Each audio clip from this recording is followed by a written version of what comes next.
Hi నమస్తే, నేను మీ రాజగోపాల్ రెడ్డి కార్వేటి. ఆంధ్రప్రదేశ్ రాష్ట్రంలో డాక్టర్ ఎన్టీఆర్ హెల్త్ యూనివర్సిటీ వాళ్ళు స్పెషల్ స్టే వ్యాకెన్సీ రౌండ్లో కన్వీనర్ కోటాకు సంబంధించి మరియు మేనేజ్మెంట్ కోటాకు సంబంధించి ఈ నెల 23వ తేదీ మరియు 25వ తేదీ సీట్ల భర్తీ చేయటం జరిగింది. కర్నూలులోని ఒక సీటు కర్నూలు గవర్నమెంట్ కళాశాలలో మరియు విశ్వభారతి మెడికల్ కళాశాలల్లో 50 సీట్లు, కిమ్స్ అమలాపురం మెడికల్ కళాశాలలో 25 సీట్లు, మొత్తం 76 సీట్లను కన్వీనర్ కోటాలో భర్తీ చేయటం అయినది. అదేవిధంగా మేనేజ్మెంట్ కోటాలో కూడా ఈ నెల 28వ తేదీ స్పెషల్ స్టే వేకెన్సీ రౌండ్లోని సీట్లు కేటాయింపు అనేది చేయటం జరిగింది.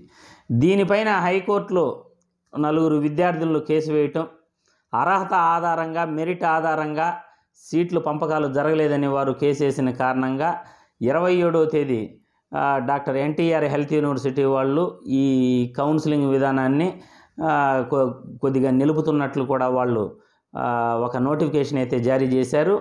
నిన్న గురువారం హైకోర్టులో ఈ కేసుపై ఒక క్లారిటీ వచ్చింది. ఈ క్లారిటీతో విద్యార్థులకున్న సందిగ్ధత కానీ doctor NTR health university release చేసిన స్పెషల్ స్టే వేకెన్సీ రౌండ్లో సీట్ల భర్తీపై ఒక పూర్తి సమాచారాన్ని మీ అందరికీ తెలియజేయాలనే ఉద్దేశంతో నేను మీ ముందుకు వచ్చాను. నిన్న కోర్టులో ఈ కేసు విచారణ జరిగింది. ఆల్రెడీ ఈ నెల 25వ తేదీ 4 విద్యార్థులు కోర్టులో స్పెషల్ స్టే వేకెన్సీ రౌండ్పై కేసు వేస్తూ అర్హత ఆధారంగా మెరిట్ వచ్చిన విద్యార్థులకు సీట్లు పంపకాలు చేయలేదు, ఆల్రెడీ ఎంబీబీఎస్ సీట్ రాకపోతే ఇతరత్ర కోర్సుల్లో జాయిన్ అయ్యి ఉంటారు, వాళ్ళకి అర్హత ఆధారంగా సీట్లు కేటాయించాలని కేసు వేయటం జరిగింది. కానీ డాక్టర్ ఎన్టీఆర్ హెల్త్ యూనివర్సిటీ వాళ్ళు దీనిపై ఒక అఫిడవిట్ ఇచ్చారు. దీనికి గల కారణాలను డిసెంబర్ 6వ తేదీ లోపల ఎన్ఎంసి వాళ్ళు గడువు ఇచ్చున్నారు. డిసెంబర్ 6వ తేదీ లోపల ఈ మొత్తం కౌన్సిలింగ్ ప్రక్రియను పూర్తి చేయాల్సి ఉంది. ఆల్రెడీ మేము అర్హత ఆధారంగానే ఈ సీట్ల భర్తీ కార్యక్రమం చేశాము.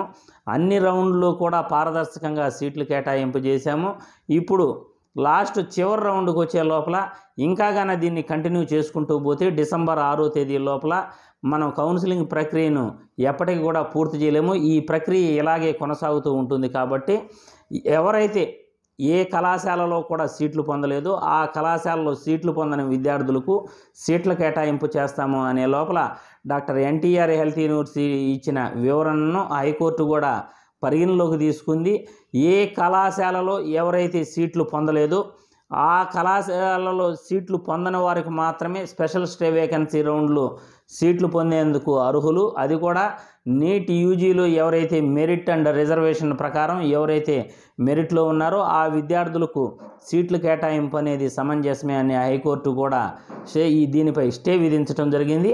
కాబట్టి డాక్టర్ ఎన్టీఆర్ హెల్త్ యూనివర్సిటీ వాళ్ళు ఇప్పటి వరకు ఇంకా ఈ కన్వీనర్ కోటాలో కానీ మేనేజ్మెంట్ కోటాలో కానీ స్పెషల్ స్టే వేకెన్సీ రౌండ్ సీట్ల భర్తీలు రిపోర్టింగ్ చేయని వాళ్ళు శనివారం మధ్యాహ్నం 3 గంటల లోపల, అంటే 30వ తేదీ నవంబర్ 2024 మధ్యాహ్నం 3 గంటల లోపల రిపోర్టింగ్ చేయాలని ఆదేశాలు అయితే జారీ చేశారు. నోటిఫికేషన్ కూడా విడుదల చేయడం జరిగింది.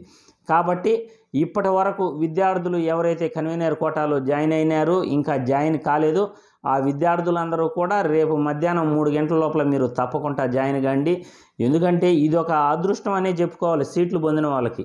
నిజంగా అసలు ఎంబీబీఎస్లో సీటు రాక వేరే ఇతరత్ర కోర్సులో జాయిన్ అయి ఉంటారు, వాళ్ళకు కూడా మెరిట్ కాబట్టి వాళ్ళు కూడా బాధ కలుగుతుంది. వాళ్ళ బాధను పరిగణనలో తీసుకోవాలి. ఎందుకంటే డాక్టర్ ఎన్టీఆర్ హెల్త్ యూనివర్సిటీ వాళ్ళు తొందరపడ్డారు.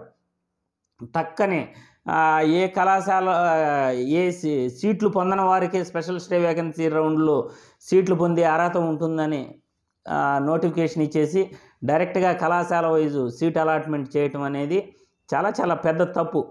కాబట్టి ఆల్రెడీ ఈ విషయం జరిగిపోయింది కాబట్టి జరిగిపోయిందని ఇంకా దీన్ని పొడిగించుకుంటూ పోతే అటు జాయిన్ అయిపోయిన విద్యార్థులకు మరియు అందరికీ కూడా నష్టమే. కాబట్టి ఈ కౌన్సిలింగ్ ప్రక్రియ కూడా డిసెంబర్ 6వ తేదీ లోపల కంప్లీట్ కావాలనే ఉద్దేశంతో వాళ్ళు ఇచ్చిన వివరణకు హైకోర్టు సంతృప్తి చెందడం జరిగింది. దీనిపైన స్టే విధించడం జరిగింది.